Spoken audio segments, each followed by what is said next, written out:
The shuttle doors opened with a mechanical hiss, releasing a rush of frigid air into the docking bay. The cadets instinctively pulled their thermal suits tighter around their bodies, though most of them had been briefed about the planet's conditions weeks in advance. Frost curled like ghostly fingers around the edges of their visors as they stepped out onto the surface of Nervax 9, a barren world orbiting a binary star system. Twin suns hung low in the sky, their cold light casting long double shadows across the crystalline ice plains. What light they gave was deceptive, golden, yes, but weak and bitter, unable to warm anything it touched. Among the group was a human cadet named Eli Mercer. His boots crunched against the ice as he descended the ramp, his breath visible inside the helmet. He was lean, wiry, and quiet, traits often mistaken for weakness by those unfamiliar with Earth's harsh regions. Most of the alien cadets came from technologically advanced, climate-controlled civilizations.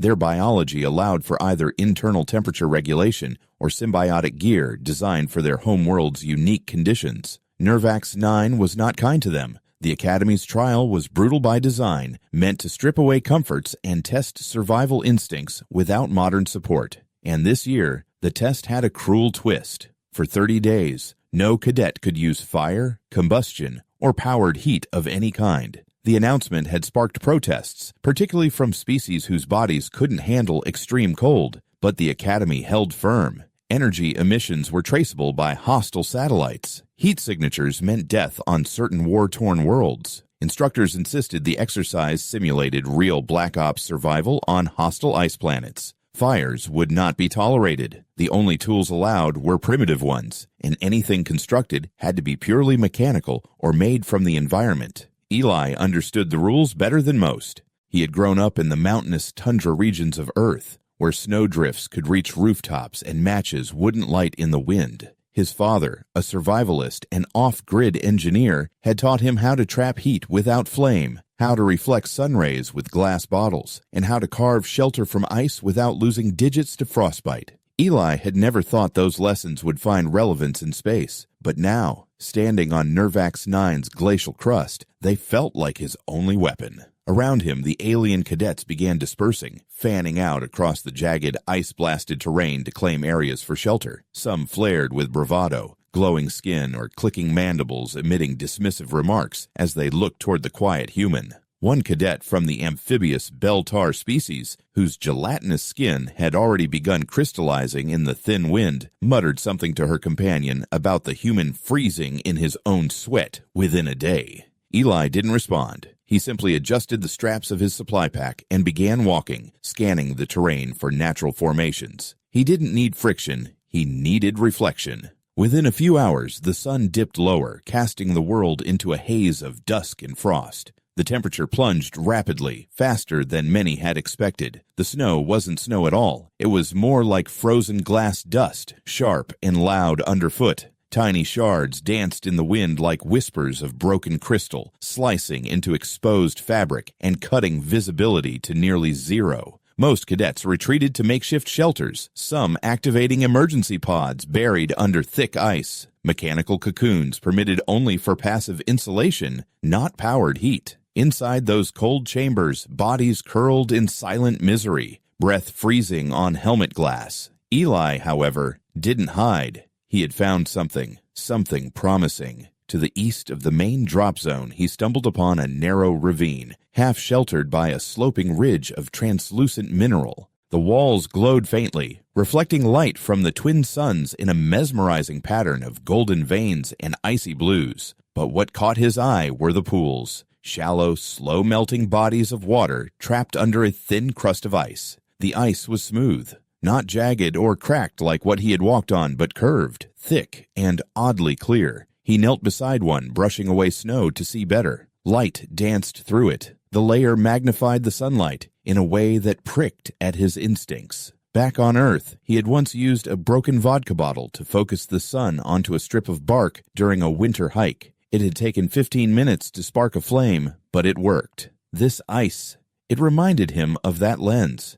If this ice could be carved, molded, maybe, just maybe, he could replicate that trick here. Not to create fire, of course. That would break the rules, but perhaps to trap warmth, to reflect heat back into a space, or even boil water. The idea didn't need to be perfect. It just needed to be survivable. Eli set down his pack and took inventory. He had only primitive tools: a knife, some cord, an emergency water bladder, and a curved piece of alloy from his shelter kit. He pressed the metal against the ice. The crust resisted at first, but the edge found a groove. Slowly, patiently, he began scoring circles into the frozen layer, carving out a disk of ice with trembling fingers. His gloves were good, but not perfect. Every movement sent sharp reminders up his arms. He couldn't afford mistakes. By the time night truly fell, he had a lens. It wasn't beautiful. The surface was pockmarked and uneven, but it was smooth enough to test. He held it up to the sky. Light from the two suns refracted through it, concentrating into a small, faint glow on the snowbank nearby. Not strong, not yet, but it was a start. He covered the lens in cloth, tucked it gently into a cavity in the rock, and curled up beside it. His body heat wouldn't last long, but in the shelter of the ravine, it might carry him through the first night. Elsewhere on Nervax 9, the alien cadet suffered. One cadet's emergency pod had failed to seal, letting in the cutting wind. Another's shelter had collapsed under the weight of ice. No one died, yet, but by morning, morale was already fraying. Complaints circulated through short-range comms. Some wanted to withdraw. Others called the test inhumane, but no one reached for help. That was part of the trial. No aid unless someone tapped out. No rescue unless declared unfit to continue. Eli didn't complain. He just watched the sky slowly brighten again, his mind already racing with calculations. He needed more lenses, smoother surfaces, better angles. If the weather held tomorrow, he'd return to the pools and try again. Fire might be forbidden, but that didn't mean warmth was. The planet wasn't the enemy. It was just misunderstood, and if anyone could coax light from a frozen world, it would be him. He closed his eyes. The wind howled. The trial had begun. The sun rose slowly over Nervax 9, casting sharp shadows across the ravine where Eli had spent the night. Frost had crept into the seams of his suit, biting at the skin beneath his collar. He woke stiff and half frozen, but alive. The lens he had carved the previous evening was still intact, though dulled slightly by condensation. He wiped it clean and held it up to the twin suns. The light filtered through the translucent ice, splitting into beams that shimmered across the snow. It was still too weak. The shape wasn't right. He needed a more refined curve, a cleaner surface, but the principle was sound. Eli packed his gear with practiced care, wrapping the lens in a wool sleeve and securing it to the side of his pack. His muscles ached from the cold, but he forced himself up the ridge. He wanted to reach the mineral pools again before the others discovered them.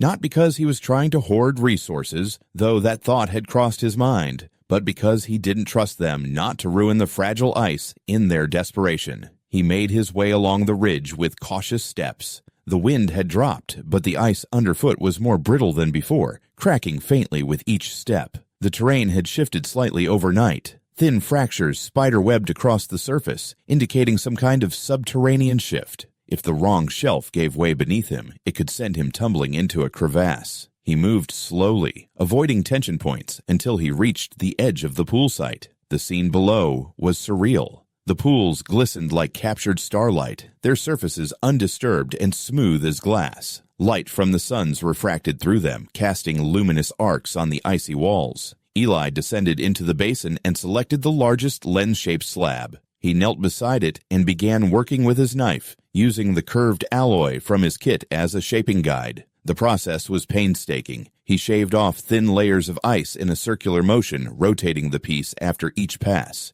Every time he removed too much, the entire surface had to be recalibrated. The cold was relentless, numbing his hands through the gloves, but he focused entirely on the work. Precision was the only thing that mattered. An hour passed, then two.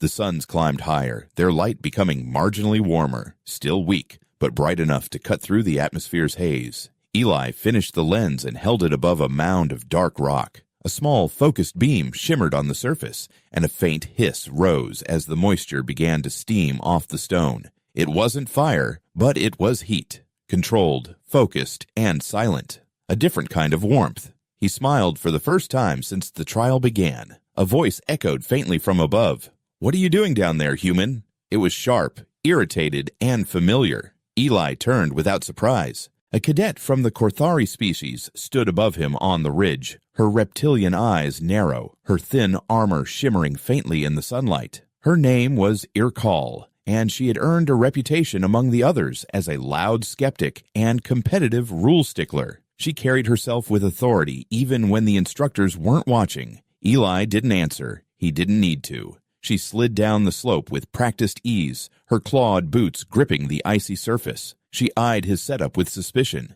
"That's a lens," she said flatly. "You're focusing heat." He nodded once. She narrowed her gaze. "That's clever. Technically within the rules." Eli stood, brushing ice off his knees. "I'm not burning anything," he said calmly. "No fuel, no flames, just redirected light." She didn't respond immediately. Instead, she crouched and studied the beam, tilting her head slightly as it danced across the rock. Then she looked back at him, clearly weighing something. "My pod's insulation failed last night. I lost 2 degrees an hour. Another night like that, and I'll have to pull out." Eli gave a small shrug. "Then build one. There's more ice here." Irkal's eyes flashed. "Do I look like I know how to shape glass with a knife?" Her voice was bitter, but there was no mockery in it this time, just frustration. She looked down again at the glowing spot on the rock, then back at him. "If I bring a few others here, can you teach us?" Eli hesitated. He had come here to work alone, but he also knew that isolation wasn't sustainable. If more cadets tapped out, the instructors might pull the entire trial. And part of him, some stubborn private part, wanted to see how far he could push this idea, how far it could spread. "Fine," he said, voice even. "But you follow instructions. Don't ruin the pool." She grunted in agreement and climbed back up the slope, disappearing behind the ridge. Eli returned to his work, carving another lens.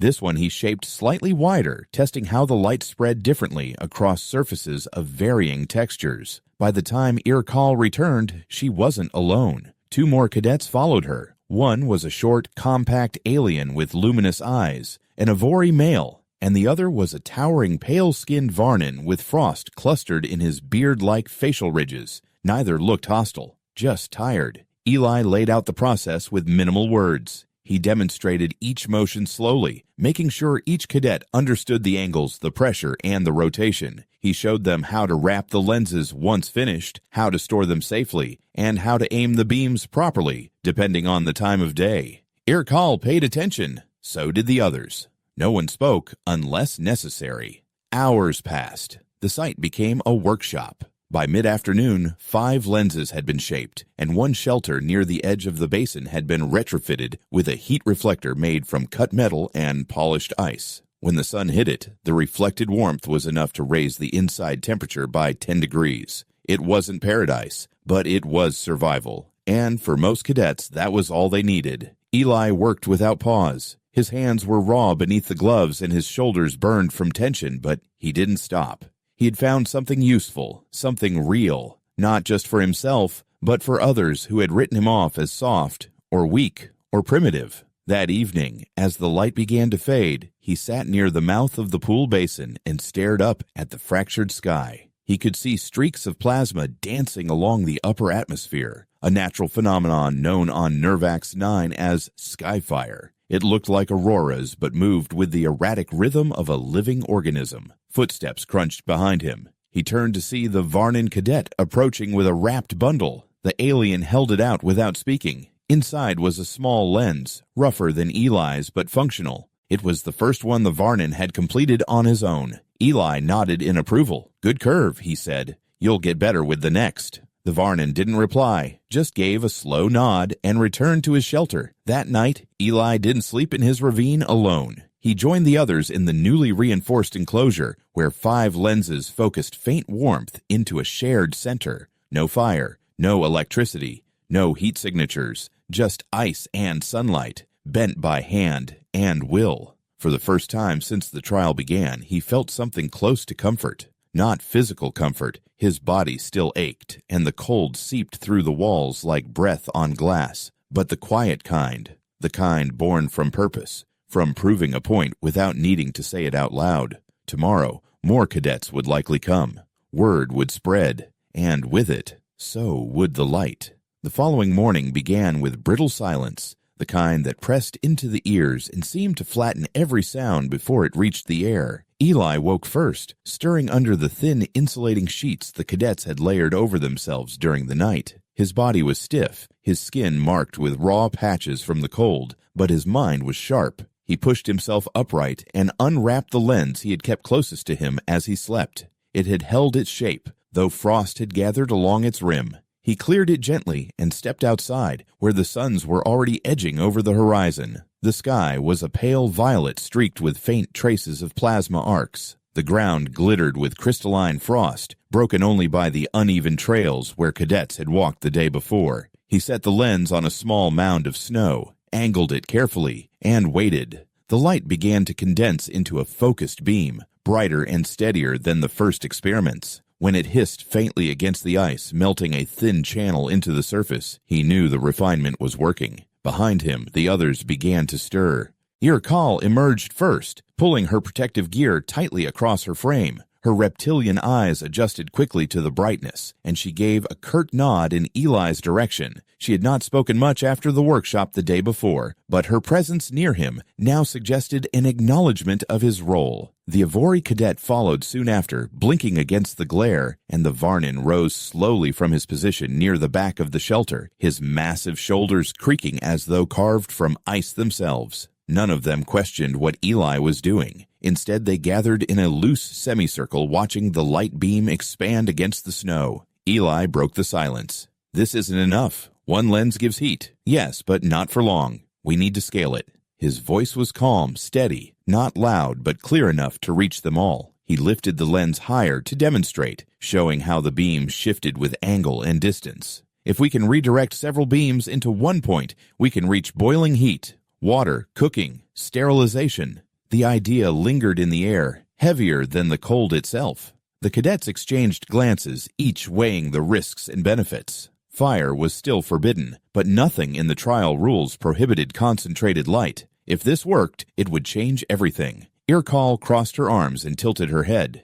"You want to build an array?" It wasn't a question, more an observation. Eli gave a small nod. "We have tools. Metal frames from the shelters. Ice for the lenses. With enough precision, yes, we can build an array." The Avori cadet shifted uneasily, his luminous eyes narrowing. "If the instructors decide this violates the code, all of us will be disqualified." His voice was soft, but fear edged it. He had already shown signs of fatigue, his movements slower than the others. For him, this project might mean the difference between passing and collapsing. Eli turned toward him. "Then we don't hide it. We do it in the open. We follow the rules. We show them it works." His words carried no defiance, only determination. He had no interest in deception. He wanted survival to mean something more than scraping by. By mid-morning, work had begun.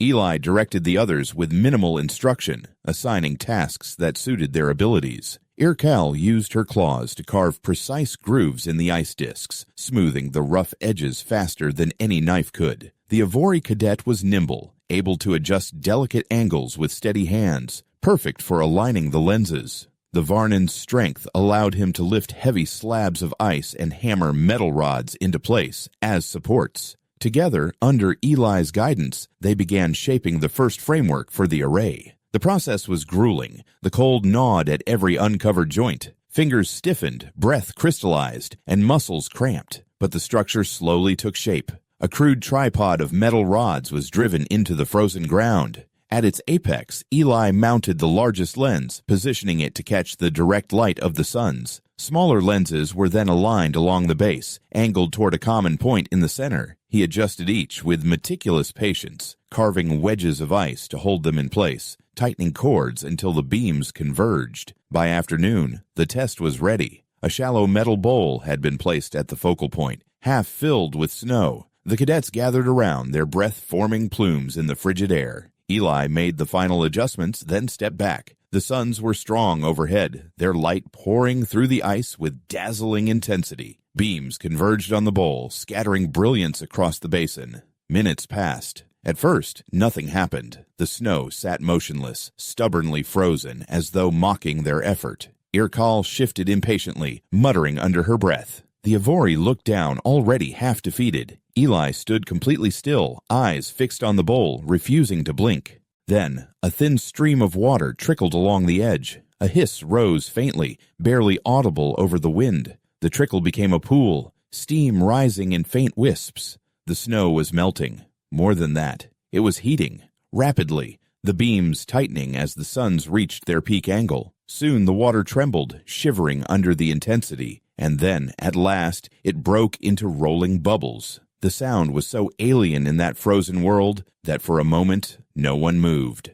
The cadets stared at the bowl as if it were a relic from another life. Then Irkal let out a sharp laugh, the sound cracking like ice. "It works," she said simply, almost reverently. The Avori's eyes widened, glowing brighter in the reflection. Even the Varnin allowed a deep, satisfied rumble in his chest. Eli said nothing. He only stepped forward, dipped a strip of cloth into the boiling water, and lifted it into the light. The cloth steamed, sterilized. It was proof. Heat without flame. A loophole made survival possible. News spread quickly. By the time the suns dipped toward the horizon, other cadets had begun arriving at the basin, drawn by rumors of heat and water. Suspicion mixed with desperation on their faces. Some demanded to see the process. Others whispered about cheating. But the sight of the boiling bowl silenced most doubts. The instructors had not intervened, and that meant the project was within the rules. Eli observed them carefully. He had no desire to command, yet the others were beginning to look at him differently, not as the fragile human to be mocked, but as someone who had done the impossible. He didn't want their admiration. He wanted them to understand what adaptation meant. Fire was forbidden, yes, but fire had never been humanity's only trick. Light was older. Light was eternal. As the first stars began to emerge in the darkening sky, the array still glowed faintly with stored heat. The cadets huddled around it, drinking warm water for the first time since arrival. Their exhaustion eased, their spirits lifted, and in that moment, the planet seemed a little less merciless. Eli remained apart, sitting on a ledge overlooking the basin. His hands were raw, his body worn, but his eyes were clear. He knew this was only the beginning. The cold would worsen, the storms would return. The real trial was not surviving one day of warmth, but sustaining it for weeks. And yet, as he watched the steam curl into the frozen night, he felt certain that the path forward had changed. What was once silence and despair had become something else. It had become possibility. The storm announced itself first with a strange hum across the ice fields, a low vibration that passed through the ground before the wind arrived. Eli felt it beneath his boots as he stood near the basin, checking the alignment of one of the smaller lenses. He looked up and saw the horizon darkening unnaturally fast.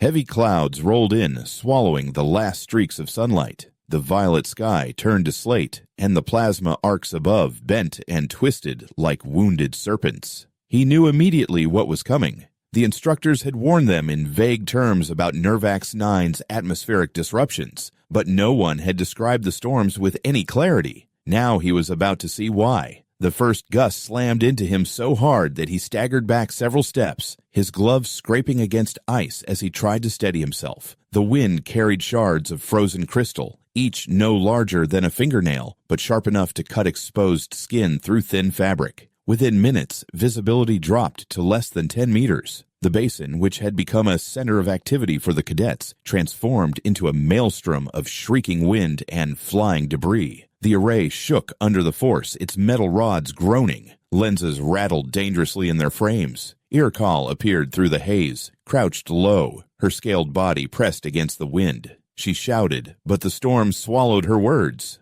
She pointed toward the array, then toward the shelter. Eli understood without hearing her voice. The structure would collapse if left exposed. He moved toward it, muscles straining against the gusts, and braced one of the central supports with his shoulder. The cold metal burned even through his layers, but he held it upright as the Varnin lumbered into view. The massive cadet dropped his bulk against the opposite side, using his weight as an anchor. Together, they kept the frame from toppling while Irkal darted around them, reinforcing the cords. The Avori cadet rushed forward next, clutching spare ice wedges he had carved earlier. His luminous eyes glowed faintly through the storm's chaos as he secured each lens with surprising precision despite the shaking ground. Eli watched him work, impressed by the steadiness of his hands even as the wind howled like a predator in pain. The structure stabilized, though every blast threatened to undo their progress. Eli gritted his teeth, forcing himself to endure the relentless pressure. More figures began to appear at the edges of the storm's veil, other cadets who had heard of the array and had come seeking shelter or aid.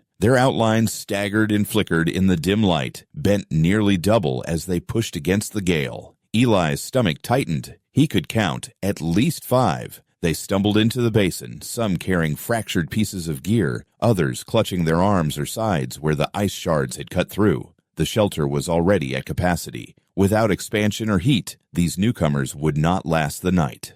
Eli's mind raced. He shifted his weight, shouting at Irkal when the wind briefly dropped enough to carry sound.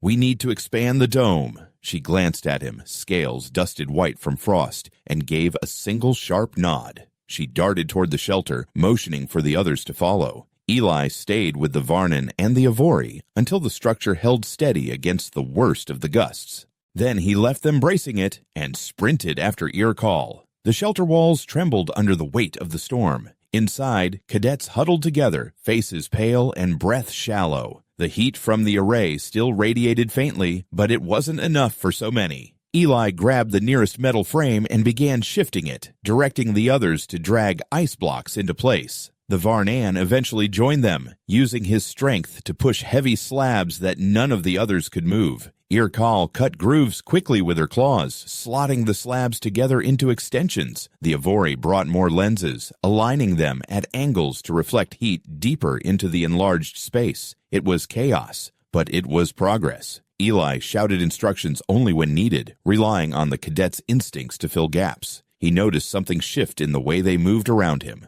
No one questioned his judgment anymore. No one doubted his choices. Even Irkal, who had been sharp and skeptical, followed his commands without hesitation. It wasn't obedience. It was trust, born not from rank or authority, but from necessity and proof. Hours bled into each other. The storm did not relent. The wind screamed over the basin, dragging sheets of snow and shards of ice across the sky like rivers of glass. Yet inside the expanded dome, the cadets endured. Water boiled faintly in one of the bowls, providing warmth and hydration. Wounds were cleaned with steam and pressed cloth. Exhausted bodies pressed against each other for insulation, no longer divided by species or prejudice. In the shifting glow of the array's light, they looked less like competitors and more like survivors. Eli remained near the outer frame, adjusting lenses whenever the wind knocked them out of place. His body ached with fatigue. His hands were swollen and raw, his breath shallow, but he kept moving. He knew that if the array failed, the entire structure would collapse into cold and silence. He refused to let that happen, not while he was standing. At some point, Irkal crouched beside him, her eyes narrowed against the flying shards. "You realize," she said, voice hoarse, "that you've just taken command of this trial." He didn't answer at first, his focus still on tightening a cord that had nearly snapped. When he finally looked at her, his expression was unreadable. "I didn't take it," he said. "It was given to me." She studied him for a moment, then gave a short nod and returned to her work. The storm lasted through the night. When dawn finally broke, the winds slowed to a whisper, leaving behind a landscape unrecognizable. Drifts of ice towered like frozen dunes, sculpted by the storm's fury. The sky cleared slowly, revealing the faint shimmer of the suns pushing through the clouds. The cadets emerged from the dome cautiously, blinking against the brightness. Many bore cuts and bruises. Some moved with limps, others with stiff joints, but all were alive. Eli stepped out last, his eyes scanning the horizon. The basin had survived, though battered. The array still stood, scarred, but intact. He approached it slowly, laying a hand against the central frame. It was frozen solid, but it had endured. A quiet satisfaction spread through him. The storm had tested not only their shelters, but their will. And the cadets had passed, not because of strength or technology, but because of adaptation, collaboration, and resolve. He turned to face the others. They watched him in silence, waiting. He realized then that something fundamental had changed. The human who had been underestimated at the start was now the center of their survival. They would not admit it aloud, perhaps not even to themselves, but he could see it in their eyes. Respect, recognition, and maybe even a trace of hope. The storm had not broken them. It had bound them together, And though Eli knew harsher days were coming, he also knew that the light born from ice would not fade. Not now, not ever. The air after the storm carried a different weight. It was sharper, cleaner, almost metallic in taste, as though the planet itself had been scoured by the violence of the night. The cadets moved with slow steps, emerging into a world reshaped by the elements, their bodies bruised but intact. Eli remained at the edge of the basin, his eyes scanning the altered horizon. Jagged ridges of ice glittered in the newborn light, carved into unnatural shapes by the storm's endless force. He felt a strange sense of calm settle into his chest, a steadiness that came not from comfort, but from certainty. Survival was no longer a desperate question. It had become a demonstration. The array still stood, though scarred and cracked. He walked to its frame, ran his hand along the frozen rods, and tested the alignment of the largest lens. The glassy surface had endured the storm's fury, warped only slightly at its edges. With a few adjustments, the beam could focus again. He crouched, re-angled the ice wedges, and stepped back. When the suns broke fully through the thinning clouds, light gathered and concentrated, streaming into a sharp white point that kissed the frost on the ground until it hissed and melted. Steam rose like a banner, thin but undeniable. It was proof that nothing had been lost. By mid-morning, the cadets began reorganizing their shelters. The Varnan carried slabs of ice with a steady rhythm, his massive shoulders hunched under the weight. Irkal moved like a blade through the snow, cutting grooves to set reinforcements in place. The Avori aligned lenses with meticulous care, his luminous eyes narrowed in focus. The others, new arrivals who had sought refuge during the storm, fell naturally into the work, following the patterns Eli had established without question. None of them argued. None of them hesitated. The basin had become more than a camp. It was now a system, a structure born from necessity and refined by resilience.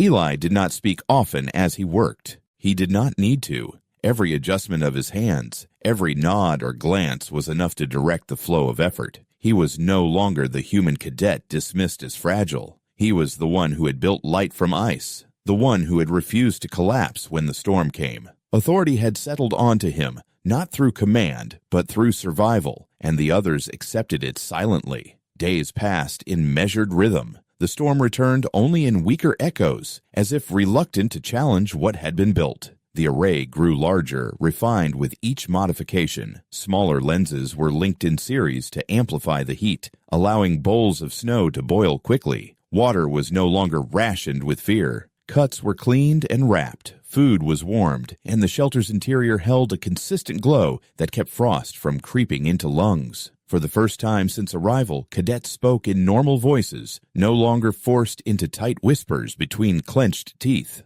Laughter returned, brief but genuine. Survival had become living. Eli remained vigilant. Each morning he checked the lenses, ensuring no cracks had spread during the night. Each evening he realigned the supports, adjusting for the shifting angle of the suns. His hands bore the marks of his labor, skin cracked, fingers raw, nails worn down, but he ignored the pain. He was driven by something deeper than the trial's end goal. He wanted to leave more behind than a passing victory. He wanted to leave proof that adaptation was stronger than rules, that creativity could bend even the most merciless world into yielding. On the 29th day, the instructors descended for inspection. Their ship broke the sky in a silent arc, its shadow sweeping across the basin. The cadets gathered instinctively, their faces tense. No one knew how the judges would interpret what had been built. Fire was forbidden, and what stood before them could easily be mistaken for its substitute.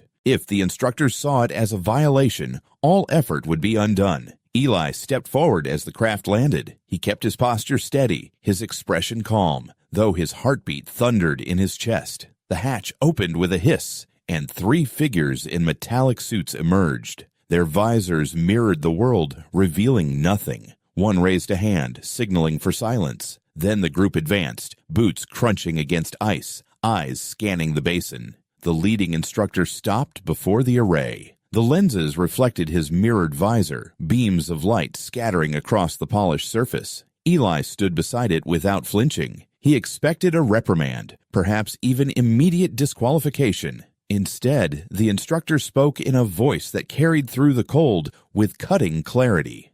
"Explain." Eli met the reflection without hesitation.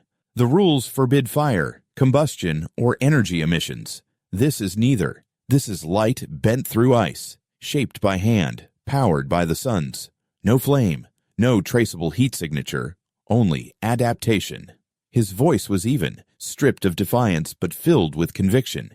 He was not making excuses. He was making a statement. The silence that followed stretched like a blade. Then the instructor reached forward, touched a gloved hand to the central lens, and withdrew. He looked toward the bowl, where water still simmered faintly. Steam curled into the air, twisting like a flag against the blue sky. Finally, he gave a single sharp nod. No words of praise, no gestures of approval, only a nod. But in that nod, everything was decided. When the ship departed, the cadets let out the breaths they had been holding. Irkal gave a rare smile, her sharp teeth glinting. The Varnan exhaled heavily, his chest rising and falling in visible relief. The Avori closed his eyes briefly, shoulders loosening. Eli remained still, his gaze following the ship as it vanished into the atmosphere. He felt no triumph, only a deep, steady satisfaction. The trial was not yet over, but its outcome was already written. On the 30th day, extraction arrived. The cadets were gathered into the transport, their bodies weary but intact. As the engines lifted them from the basin, they looked down through the windows at the camp below. The array glimmered faintly in the sunlight, a skeletal monument carved from ice and willpower. None spoke, but each carried the image within, knowing it represented something greater than survival. It was proof that ingenuity could outlast any restriction, that cooperation could emerge even in the most hostile ground. Back at the academy, the cadets were met with silence at first. Instructors recorded their reports, medical teams checked vitals, and the official review began. Days later, the announcement came. Every participant who had endured to the end was passed, but one name was singled out: Eli Mercer. His contribution was recognized not as a violation, but as a demonstration of what the Academy's trials were meant to test: